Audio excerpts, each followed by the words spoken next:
This week, we are back to the usual. Got an a-hole story featuring one of the most brutal comebacks I have ever read.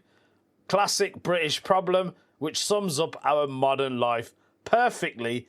Getting hit by a line bike and somehow becoming the villain. I've got a confession. It's me. I'm doing the confession. And talking about confessions, last week's firefighter who admitted stealing money from a drug dealer has also got back in touch. I'll give you an update on Griff's funeral and on the weird news. Let's just say one teacher took twerking just a little bit too far. It's episode 220, $1 Million Prostitute.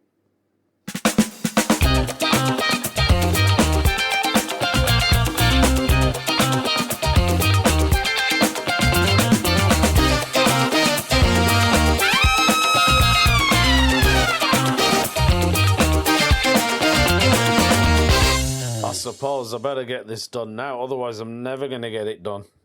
I've just ended up doing so much stuff in between, ringing people round to sort my stuff out. It's been non-stop, and I was meant to be doing this podcast like a couple of hours ago, and I've just, mate, I don't even want to talk about it.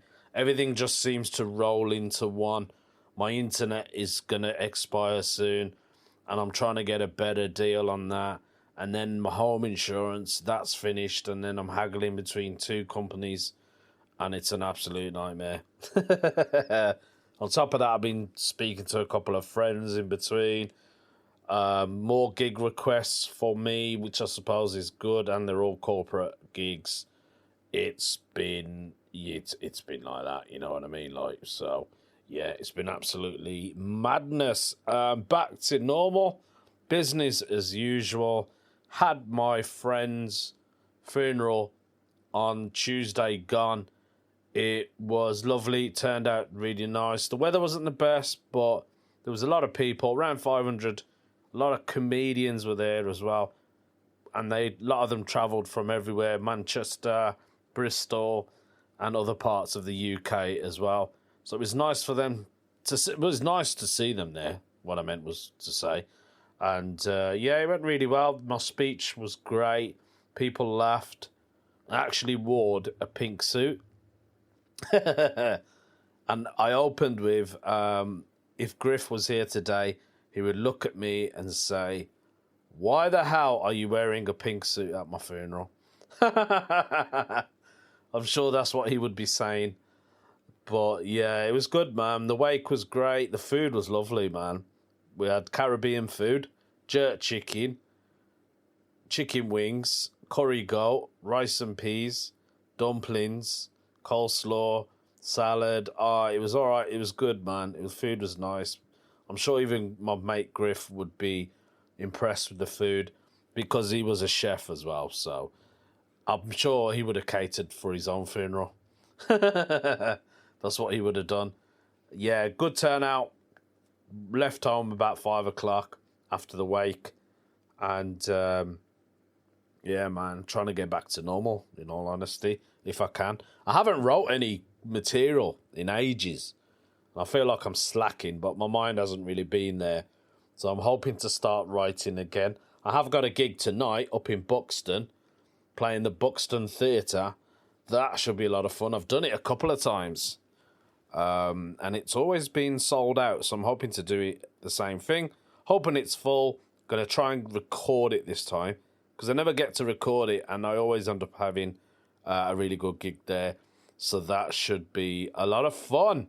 Yeah. I've got a lot of stuff to do today. Actually, I've even got my own confession. I have a confession, and I need to tell you guys all about it. Confessions to church. Red is the preach. Lovdev's got his own confession to tell ya. Yeah, can you believe it? I don't need to go onto Reddit because I've got my own one. My own confession. What's the username? Lovdev3. That's me on Reddit. Lovdev3 has a confession. His confession is, I went to the gym, and as I was getting changed, my bottle of water slipped and fell out of my hand. The lid was off the bottle, and it went over a pair of someone else's trainers. Literally covered it. Oh no, how can you do that? What's happened there? Let's find out the full story. From the very own Lovdev, who's got his own confession. I haven't even put this up on Reddit yet, but I think I will. And then we'll get some feedback, and then we'll we'll see how that goes. So I'll tell you basically what happened, right?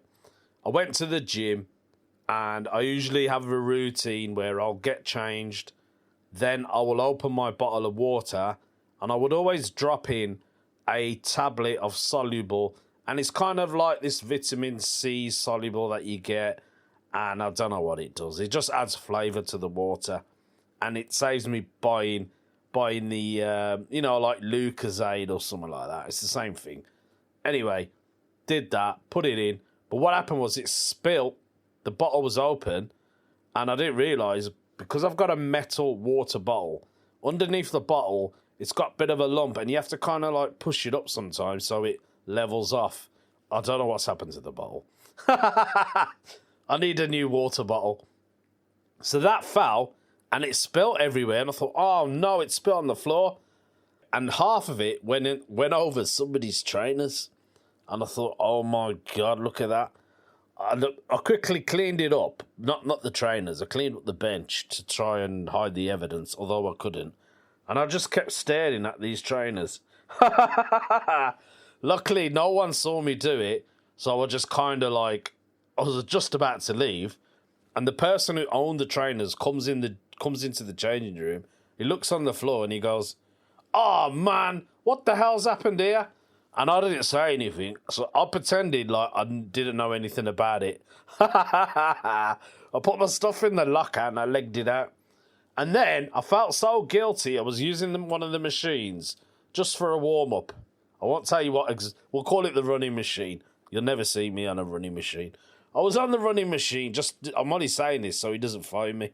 Can you imagine? He finds out it's me. So anyway, I was on this running machine, and I couldn't really concentrate as I was trying to warm up, because in the back of my mind I kept thinking, he's going to walk past now. He knows it's me. He knows it's me.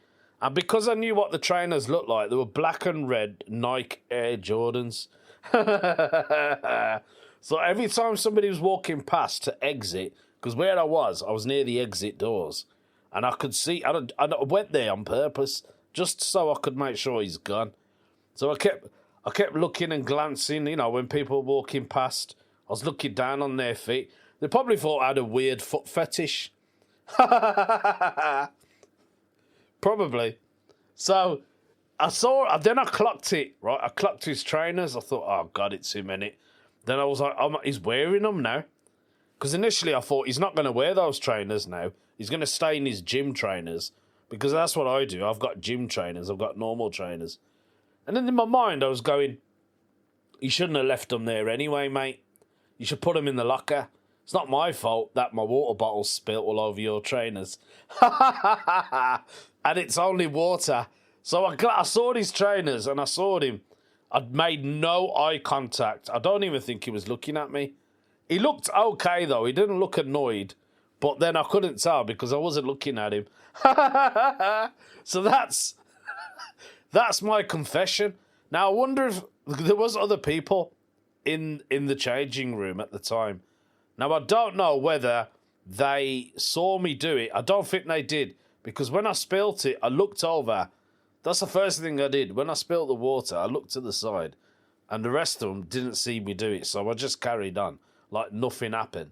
Can you imagine if I did it at that moment of when that bloke walks back in to the changing room to see me do that? He would have killed me.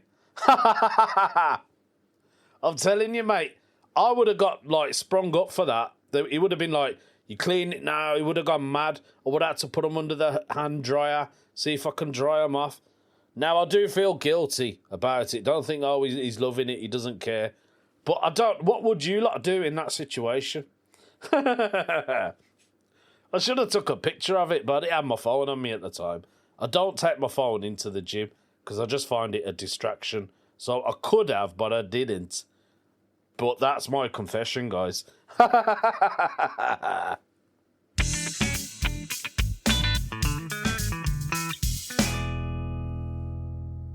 Do you know, I wouldn't be lying if I told you I'm still doing other stuff in between recording the podcast. For some reason, I think I've got ADHD. I ended up sorting out my internet because I put the post up on Reddit. I've been asking people what do they think of the service of the provider that I'm with at the moment, and is there anyone else better and obviously cheaper. And I found a broadband provider that is a really good price. I'm paying almost £8 cheaper a month than I currently am for the same basic speed.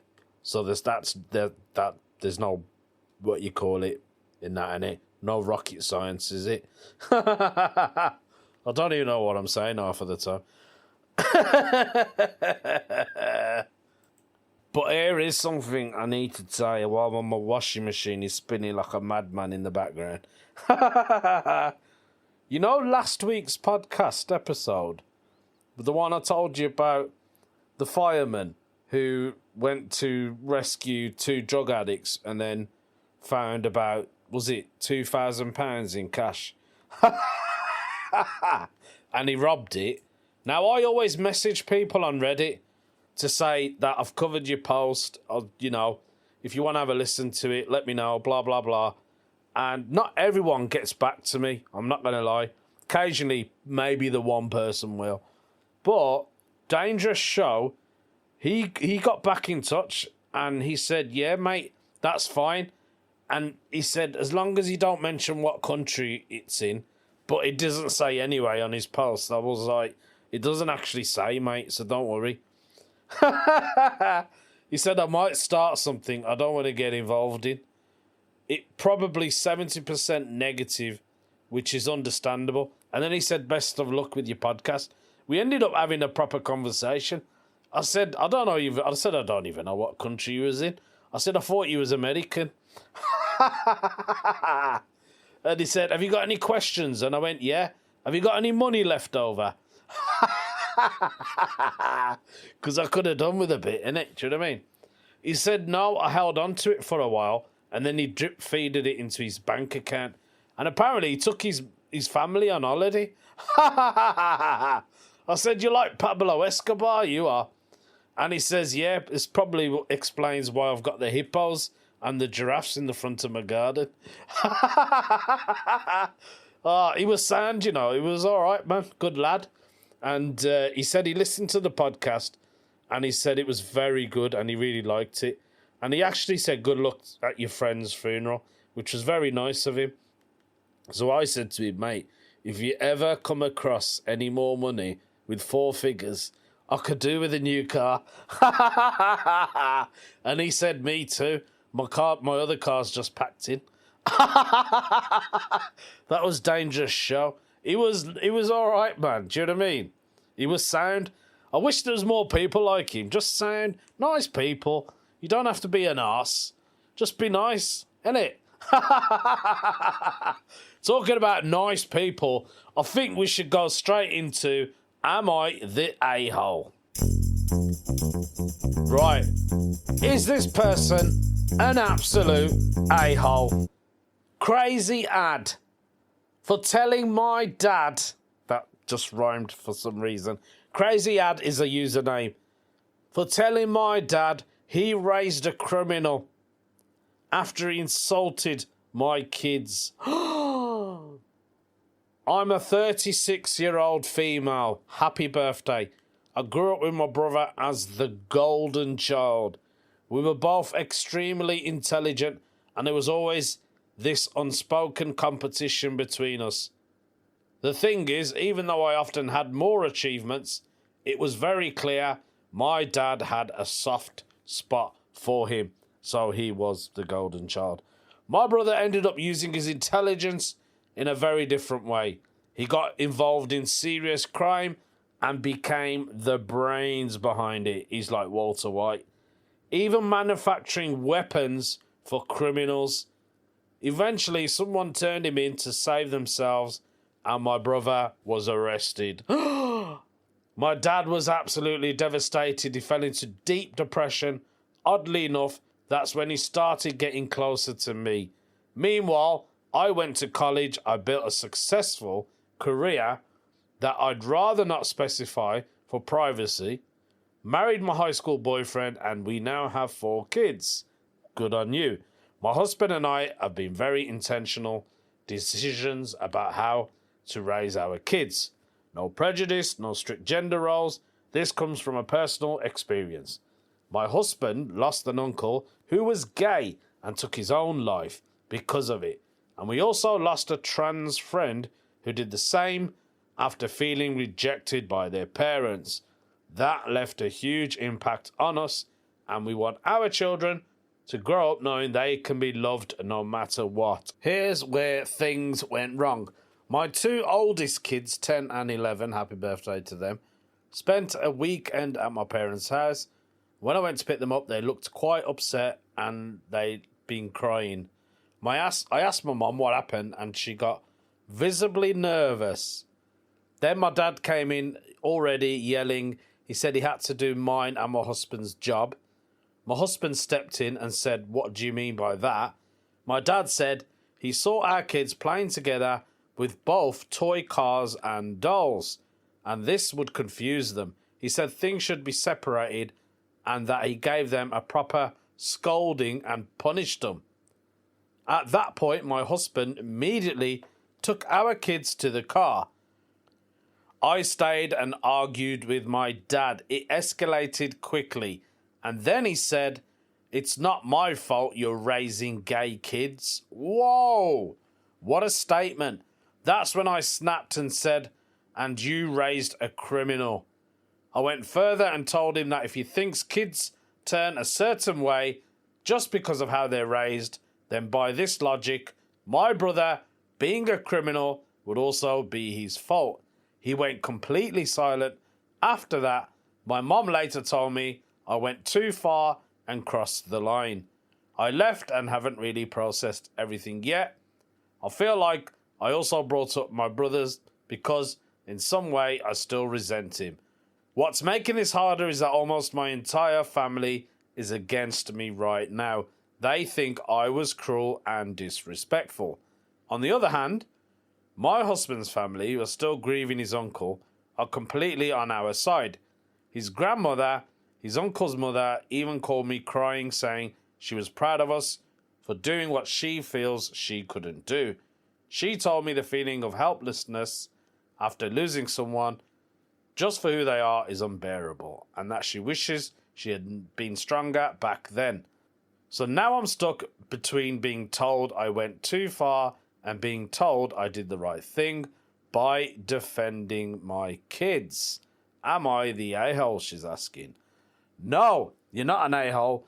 You did the right thing. You stood up to your dad. He's obviously in the wrong. Your dad sounds a little bit backwards, in all honesty. There are fathers out there that are like that. You know, raise my kids the right way. So what if the sexuality is whatever they choose it to be? People are still stuck in that mindset, aren't they? It doesn't matter if your son's playing with dolls or if your daughter's playing with cars. Who cares, man? The main thing is you want to bring up your kids the right way and the way that you've learnt in the past from other people, your friends. You know, losing them is another thing. I know I've lost a friend quite recently, and, you know, your views shouldn't change. Stick to your gun. Your husband stands next to you. Your husband's family is obviously respecting your views. So, yeah, don't worry about your dad. You put him in his place. Maybe he's still bitter about his own son. I'm not too sure. It's a great story. I don't think you're an a-hole, in all honesty. I wish you and all your family the best of luck for the future.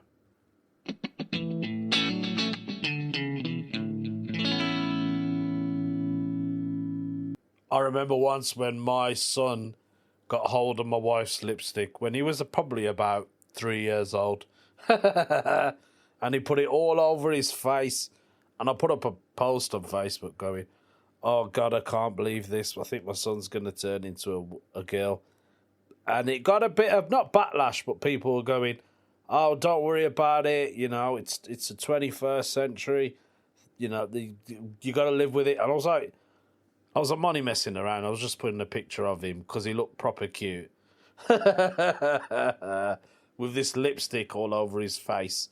And this was obviously before we found out he was autistic. Or should I say, or lipstick. There we go. Is that a joke? I don't even know. God knows. Talking about jokes, I want to do a British problem. Yeah, man. You don't know. You know this by now. If you're a regular listener, British problems is my favourite topic to cover.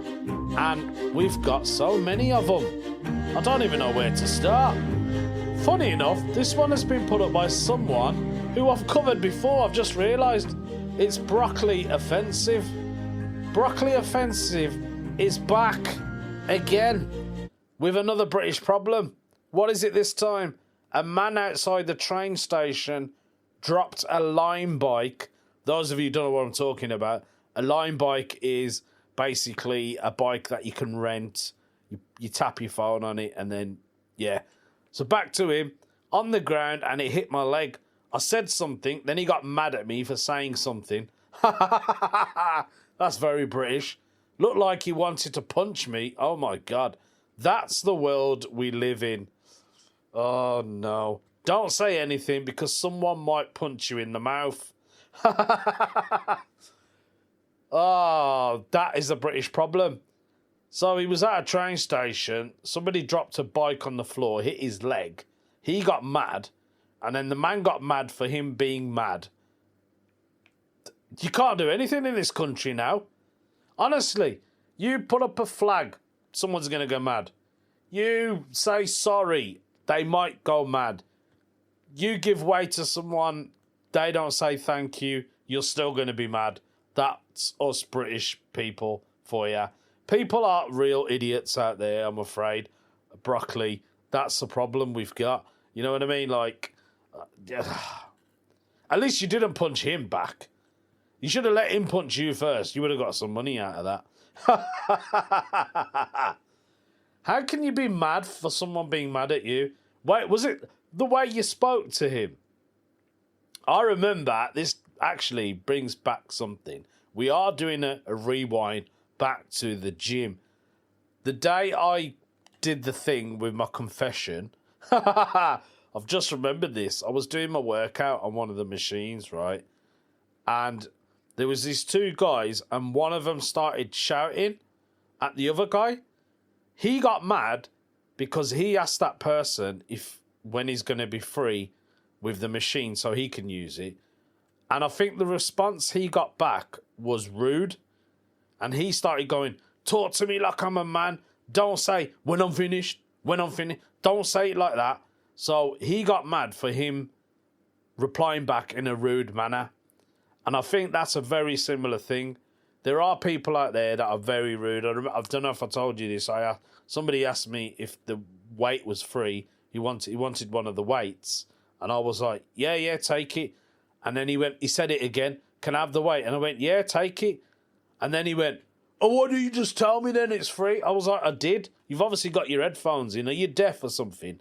He had his headphones in. I'm like, mate, take your headphones out and talk to me like a proper man. Do you know what I mean? People are proper idiots out there. I'm sorry about that, Brockleo. It's Brockleo, actually. Brockleo offensive. I hope you had a better day after all that. He has put no, I wasn't aggressive about it. Good. I'm glad you wasn't aggressive about it. But people are absolute proper bell and then the thing that's on the end of it. Hey guys, I'm going to end the podcast with, you know what, a weird news story. before I start telling you lot the weird news story, it's my son's birthday this weekend, and I've promised him he can have anything he wanted. I took him to Costco yesterday, and I said, listen, I'm going to Costco. I've got to return an item. Got to pick up a few things. So I took him with me, and I said, there might be some toys there. You can have whatever you want. I felt so guilty. I took him there. I don't know what Costco are playing at. They literally had nothing there. There was very limited toys. And I was like, normally it's got loads of stuff. Do you know what I mean? And it feels like they're diluting it out. So he was literally staring at Lego pieces, which he's not really into. And that's all they had. And I just felt proper guilty. What made it even worse, I don't know why, we went kind of late, because I went there intentionally because I thought it'd be quieter, in and out, quick process. It was bloody rammed in there. I couldn't believe the amount of people. The queue, there was like 6 queues, but he went like all the way around. So it started from the till all the way round up to the other side of the store. And I was like, oh my God. So we just ended up hanging around, waiting for the queues to die down. Luckily, it did by the time we got to the till, because they were closing anyway. So they weren't letting anyone in. And I felt proper guilty. Now, he's going to be back from school very soon, should I say. And I promised him I'll take him to a model shop where they sell lots of trains and stuff for his train track. And I said, we'll go there after school and you can pick whatever you want. So I've got to do that very shortly. But let's get back to the weird news. I can't wait to do this one.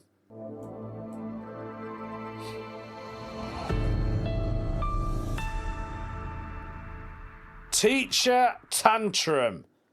A twerking teacher who branded herself $1 million prostitute was fired after grabbing a student during a meltdown. A teacher called herself $1 million prostitute. Oh my, what is going on in the world? Angela Faith Jordan is her name. Shout out to Angela Faith Jordan. She was arrested on Monday after being accused of behaving erratically at a Florida school. The body cam footage also captured the moment she was cuffed by the cops at Lake Minaloa High School. The district said earlier this week, "We are aware of the arrest. Parents have been notified." The substitute teacher was hired on the 4th of February. They've obviously, Americans do it the other way, so I've got to work it out. And employment was terminated today. She was a substitute. Jordan allegedly used swear words in front of pupils, claimed she would carry out sexual acts with them, and called herself $1 million prostitute. Authorities allege Jordan was also twerking in the classroom. I wish I had a teacher like that. And she yelled and slammed her hands on her desk before the police arrived. One student told the cops she was attacked by the substitute teacher as the class was ending. A police report says, as the bell rang and students began exiting, stated she was among the last to leave when Miss Jordan yelled at her, called her a derogatory name, and placed her hands on this person's head. They've took out the name and the back of her neck before moving her hand towards the student's throat. Oh my God. A school deputy responded to a classroom disturbance around 10:20 in the morning and found Jordan yelling incoherently.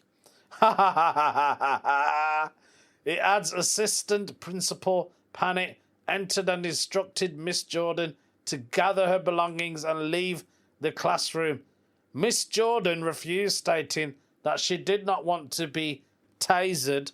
A deputy then restrained her and escorted her to the front office.